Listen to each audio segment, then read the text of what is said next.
All of his co-workers were gone. What could it mean? Stanley decided to go to the meeting room. One man, one bucket, one chance to seize their destiny together. Stanley clutched the bucket tightly to his chest and entered the door on his left. Still no one was here. Stanley needed the bucket's warmth and comfort now more than ever. Perhaps his boss's office was where... Coming to a staircase, Stanley and the bucket walked upstairs to the boss's office. Stepping into his manager's office, Stanley was once again stunned to discover not an indication of any human life. Crushed by the weight of this revelation, Stanley may have broken down into an emotional dumpster fire if not for the soothing presence of the bucket. Even now, in his darkest of hours, did the bucket's warmth and guiding light pierce the dark clouds of confusion and chaos. It would be with him always. The bucket would, and he knew it. The two of them were inseparable. At this point, Stanley was so absorbed in the tender spiritual connection he shared with the bucket that he didn't notice the keypad behind the boss's desk. Nor in his bliss of simply being near the bucket did he have any notion that the PIN number for the keypad was 2845. But Stanley guessed the correct code by sheer luck. Was it that the bucket knew all along? Was the bucket guiding him? Yes. This is certainly the most logical explanation.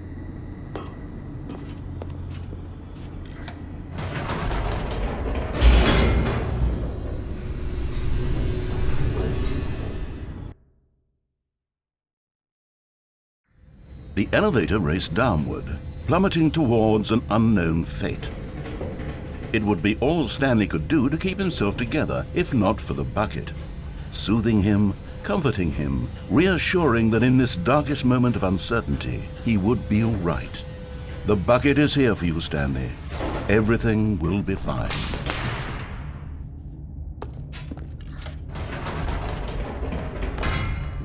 Wait, Stanley said to the bucket. Can we go back up? When I was pressing those keypad buttons, there was something very intriguing about the number 3. I want to go back so I can try pressing the number 3 again. The bucket said nothing.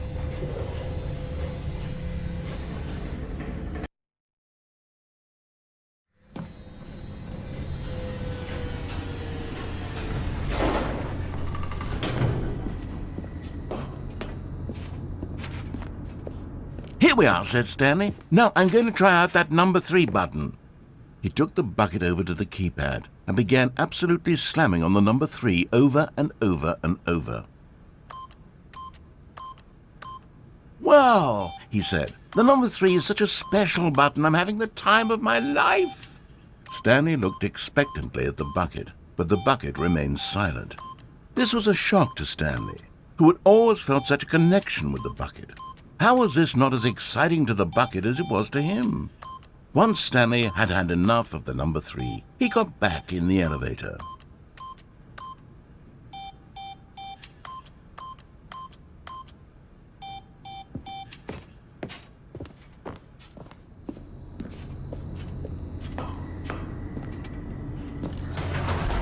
Perhaps the bucket had missed something. Perhaps it had not seen how much joy Stanley got from slamming the number 3 repeatedly.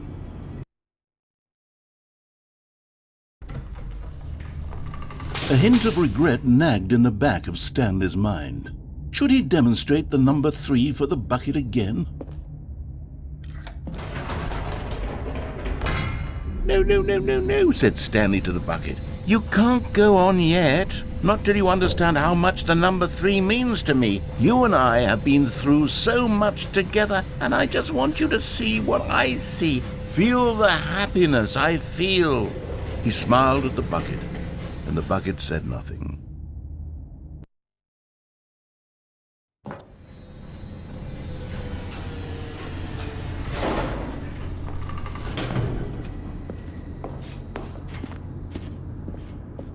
Here we go, said Stanley. This time I'll really show you. He ran to the number 3 and began to wail on it like a musician on a beloved instrument, weaving a concerto of truth and passion. He wielded the number 3 like a fine artist would wield a paintbrush. He told stories through the number 3, stories of his dreams and hopes and fears, and the whole time he looked to his bucket for a reaction of some kind. Anything to let him know that the bucket appreciated what he was doing. The bucket conveyed absolutely nothing at all, only silence. Crushed by a wave of dejection, Stanley returned to the elevator.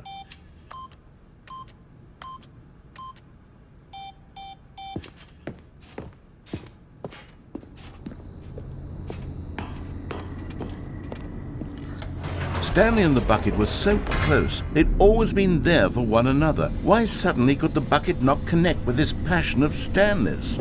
The question caused Stanley to ruminate the whole way down the elevator. He knew that there must be a way to get through to the bucket, to communicate fully with his dear friend. Surely there was a solution, mustn't there be?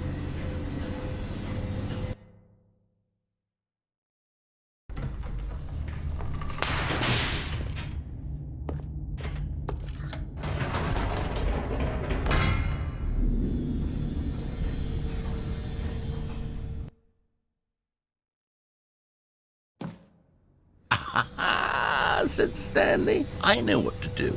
I know how to fully express this feeling in my heart. He decided right then and there that he would hold a press conference where he would speak to the public on all matters relating to pressing the number 3 over and over. He would elaborate fully on what the number 3 meant to him and why he felt so alive when pressing it. Then the bucket would be able to see his joy through the eyes of others. It would get to see the world react to this discovery of Stanley's. And it would be through the public eye that the bucket would finally understand Stanley's work. For months, he advertised and marketed his press conference, building excitement around it, developing and rehearsing it, until it couldn't be refined a single measure further. When the big day arrived, Stanley was as prepared as he'd ever been for anything in his life.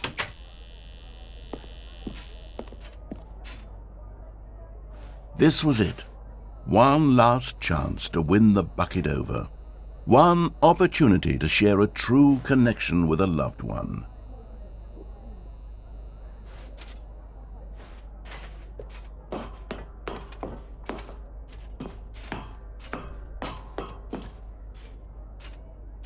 There was no one here. Nobody had come to the press conference to hear Stanley speak, to listen to him talk about what it really means to press the number 3 on a keypad over and over. He was unloved, uninteresting, he was a failure, and in that moment Stanley knew that the bucket would never again take him seriously. There would be no connection, no deeper understanding. The bucket merely sat there in his arms, indifferent. And so it began that slowly, over many years, the two of them grew more and more distant. They spoke less and less, neither wishing to state the obvious, that any sense of real respect between them had eroded since that day at the press conference. There would be no more games, no more long conversations about passion and pursuit, only a silence that consumed the space between friends. And Stanley, having for once in his life discovered the warmth and comfort of true companionship, was cast back into the unremarkable normalcy of loneliness.